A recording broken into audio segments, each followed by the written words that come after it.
just the latest example of the homeless industrial complex and the absolute scam that it is. This segment is brought to you by Eastside Weight Loss Clinic. I'm down 37 pounds on the program, and I lost most of that in just 2 months. Do what I did and what so many other undivided viewers have done.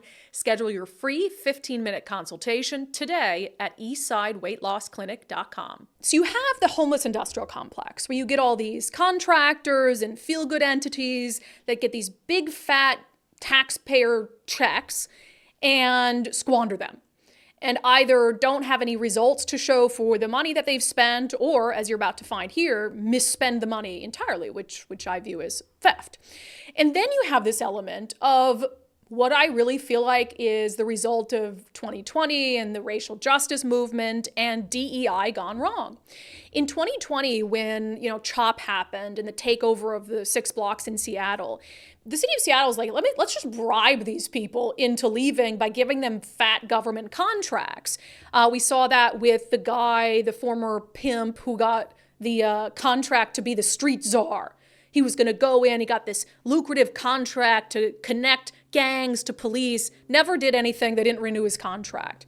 But there's a lack of willingness from the government to do what they should be doing with every government contract, auditing it, making sure that there are clear standards in place. We give you this much money, here are our expectations, we are going to check on the back end to make sure the money was used to good effect, to make sure the money was spent how it was supposed to be spent. So there seems like a complete lack of willingness to do that in the homeless industrial complex sphere, but then also anywhere where DEI might have been a factor or where people of color are managing contracts. That's just the truth. That is what we've seen, even with after 2020, how some of those contracts, it was clear that there was, misfeasance. The state and the state auditor and the government entities in charge of doling out that money were completely uninterested in talking about it, in investigating it, because, that's racism. You can't do that. So anyway, this story from Crosscut and it's Cascade PBS. This has all of that wrapped into one, all of those problems in one article. Here's the headline: Washington Homeless Youth Program closes after contractor misspent $330,000.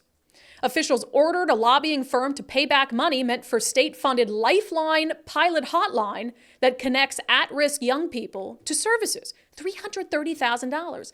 Lifeline abruptly suspended its cash assistance and service referral options in early December. The program's website now requires a password to access, and emails to its intake specialists and case manager bounce back. Its phone line is dead too. In mid-November, and we talked about this element of it at the time, the Office of Homeless Youth concluded that SDMC had misspent $331,000 and would need to return the money. That amount totaled all of the flexible funding and gift card amounts for which SDMC had billed Commerce in the first half of 2023, minus the documented several $1,000s spent on clients. So again, only a couple thousand actually spent to help at-risk youth, documented that, $330,000 misspent. So let's dive into this deeper. SDM Consulting's founder and CEO, Samuel Martin, missed a payment that was scheduled to be paid back. Commerce then put Martin on a revised payment plan with the first installment of $19,000 due in mid-February, and they threatened to file suit. So it's like, dude, you misspent this money, which is theft. I don't know why you're going into this payment plan. You stole the monay. I know, when they say misspent. By not misspent. No, you stole it. You didn't spend it on what it was supposed to be spent on. So Commerce, we're going to put you on a payment plan to pay it back. Missed the first payment. They put him on a revised plan. They threatened to file suit. At the end of December, Martin won the Seattle Kraken's Hero of the Deep Award, according to his Instagram account. The award honors inspiring individuals who are doing outstanding work to transform lives and enable resiliency and uplift and unite our community across the Pacific Northwest. So here he is, this guy who stole. I don't want to get sued. So who misspent a bunch of taxpayer funds, and then the Kraken in their just woke nonsense, which I'll talk about that after. They're like, let's give him a Hero of the Deep Award. And he said at the time, quote, "Helping my community and trying to make a difference is core to my being."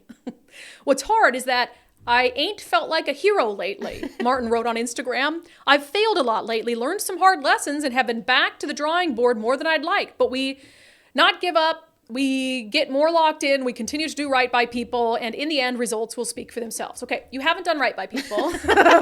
You should give up. You should give up, and you certainly shouldn't go back to the drawing board to try to get more government money.